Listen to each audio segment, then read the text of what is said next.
Title: खामोश हवेली। स्थान: राजस्थान का एक सुनसान गांव। मुख्य पात्र: आरव, शोधकर्ता, रेखा, गांव की लड़की, और वो। कहानी शुरू होती है। आरव एक युवा इतिहासकार था जिसे पुरानी इमारतों और उनकी कहानियों में बहुत दिलचस्पी थी। एक दिन उसे एक रहस्यमय हवेली के बारे में पता चला जो दशकों से वीरान पड़ी थी, राय हवेली। गांव वाले कहते थे कि वहां कोई साया है जो भी रात में गया, लौटकर नहीं आया।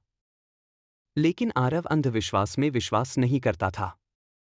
उसने रेखा नाम की गांव की एक लड़की को गाइड बना लिया और तय किया कि रात वहीं गुजारेगा। रात 11 बजे। हवेली में घुसते ही सब कुछ अजीब लगने लगा। हवा ठंडी थी, पर दरवाजे अपने आप खुल और बंद हो रहे थे। दीवारों पर पेंटिंग्स थीं, लेकिन हर घंटे उनमें चेहरों की अभिव्यक्तियां बदलती दिखीं। रेखा ने फुसफुसाकर कहा, कहते हैं हवेली में जो भी आता है वो अपने सबसे बड़े डर से मिलता है। आरव हंसा। ये सब कहानियां हैं। रात 2 बजे। आरव ने देखा कि रेखा अचानक कहीं गायब हो गई। हवेली में सिर्फ सन्नाटा था और किसी के रोने की आवाज। वो आवाज सीढ़ियों से आ रही थी।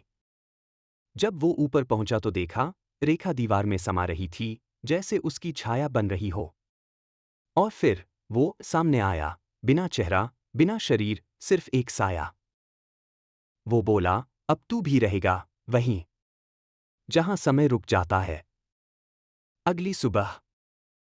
गांव वालों ने देखा कि हवेली का दरवाजा खुला था, लेकिन अंदर कोई नहीं था। सिर्फ एक नई पेंटिंग लगी थी दीवार पर। उसमें आरव और रेखा खड़े थे, मुस्कुरा रहे थे, लेकिन उनकी आंखें जैसे मदद के लिए पुकार रही हों।